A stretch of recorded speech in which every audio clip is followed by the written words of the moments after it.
Mike Lindsley here with you for an ML Sports Take. I'm down at Rosie's Corner for another great day, Turkey Slop Tuesday. Plus, try the sneaky menu items like the pastrami Reuben, the meatball bomber. How about some wing and pizza combos for your lunch as well? Business lunches, anything that you need. Gift cards available. They got chicken and biscuit Wednesday tomorrow, plus fish Friday coming up here this week as well. Mac and cheese both Thursday, Friday. So stop on by Rosie's Corner, grab the menu, put it on the fridge, check out all of the items that they have here at Rosie's Corner. They can cater your events as well. Grilled chicken sandwich, wraps, you name it. It's all here. Drinks, chips, and the desserts in the cooler and up front as well here at Rosie's Corner, a proud Platter supporter. So one game, I can't wait for the NFL playoffs, but one game in the NFC that is really intriguing to me is, I think they're really all intriguing when you look at Packers, Eagles, you look at Vikings and Rams, obviously the way the Vikings played against the Lions, they have to go out to the West Coast.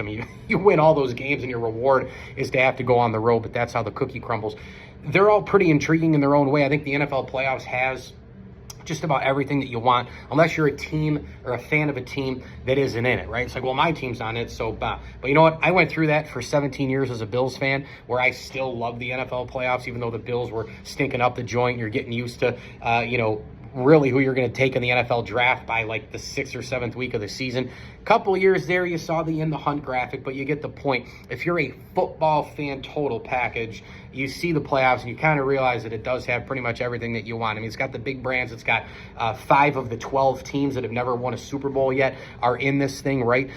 You've got the premier quarterbacks with Lamar and Josh Allen, Patrick Mahomes. You've got Justin Herbert, Matt Stafford across the board. But one game is a rookie quarterback and a retread quarterback, a renaissance quarterback in terms of Baker Mayfield, in terms of having the Buccaneers and the Commanders in there. I just said in terms of twice in like 3 seconds. But you've got Baker Mayfield, who, fourth stop, all the nonsense in the beginning, the pressure of the Heisman Trophy, the number 1 pick, all the things that go on with Baker Mayfield, and he jumps around on some football lily pads, and he ends up in Tampa Bay, which is quite interesting because I was told, and I'm sure you were told by so many football pundits, that this thing was dead when Tom Brady retired. They won their Super Bowl, Gronk and everybody in there, Leonard Fournette. They win a Super Bowl, and it's going to just crumble for years.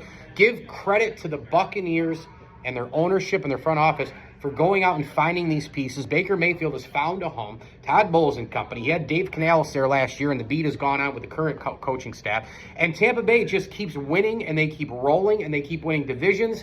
And Mike Evans is a Hall of Famer, and the defense is hung in there. It's not quite the Buccaneers' defense of 25 years ago. It's not the Buccaneers' defense of a few years ago when they beat the Chiefs in the Super Bowl with Tom Brady. But it's still formidable, and it's still pretty decent. They have formed a team there.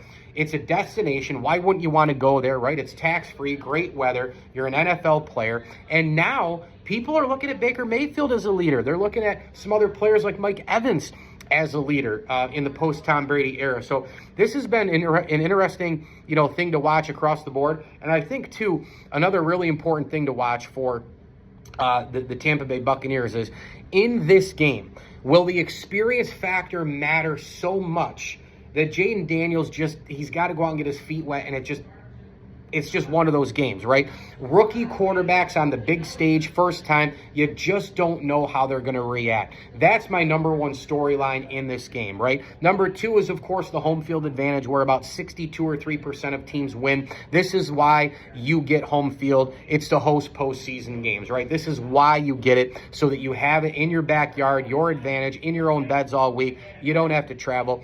This is why you win those games in the regular season. By the way, Tampa Bay got a little sketchy in that Week 18 against New Orleans, did it not? Where they had to come back and win that game. So a lot of things to look forward to in this game. But I'm looking at Jaden Daniels, the rookie, how he's going to handle the situation. Obviously, I've said it a lot of times. You go into toss-up games like Chargers-Texans, like Commanders-Bucks, like Vikings-Rams. In the NFL playoffs, a lot of it is that one key turnover, the red zone, third down efficiency, both sides, defense, offense, and special teams. Can you get that extra short field? Like, that's what I'm looking at with the Rams and the Vikings. Can the Vikings get a turnover and an extra short field to allow Sam Darnold to get an easy touchdown in that game?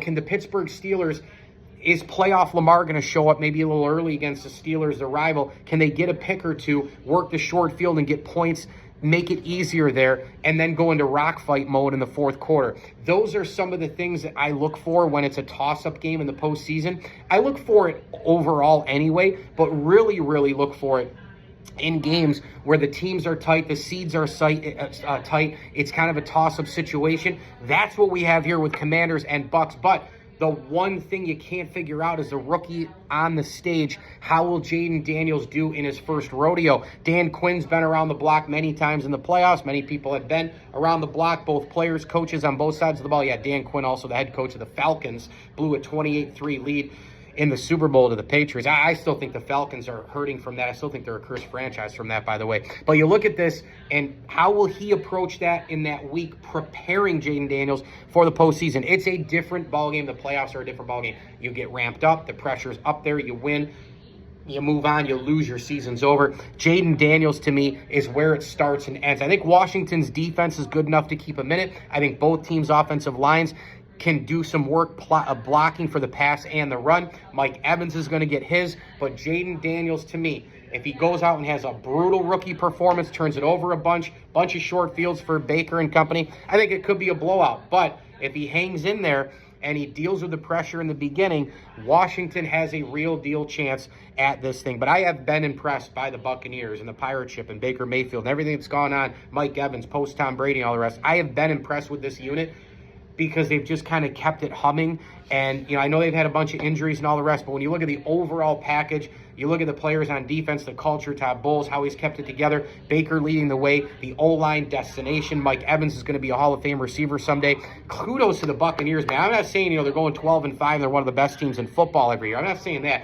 But they were supposed to be just completely irrelevant. Well, they're not. They become a destination. They found a home for Baker Mayfield. It's a perfect fit on both sides, and they're in the mix. They're in the playoffs. Now, are they going to be an elite team anytime soon? I don't know. They need a bunch more pieces to get up to the level of a Detroit or a Philadelphia right now, or a Kansas City or a Buffalo, or even a Baltimore at this point. But they're still in that top 8, top 10 mix when we were told it was all going to crumble. So kudos to the Bucs for winning another division and hosting another playoff game. Mike Lindsley here at Rosie's Corner. They are hosting you all week long for comfort food. Meatloaf Monday was yesterday. Turkey slop today. The chicken and biscuit Wednesday. Tomorrow, fish and mac and cheese both Thursday, Friday. Come check out the whole menu, though, man. They got awesome stuff like the Philly steak is great here. You can get the chicken Philly, the grilled chicken sandwich, the wraps, everything here at Rosie's Corner. Check them out on all the social media platforms as well. And yes, the pizza wings are available. The Gold Fever wings are to die for, along with the garlic parm. So try it all here at Rosie's Corner, Route 11 in Brewerton, a proud sponsor of the ML Sports Platter. As I always tell you, enjoy the games.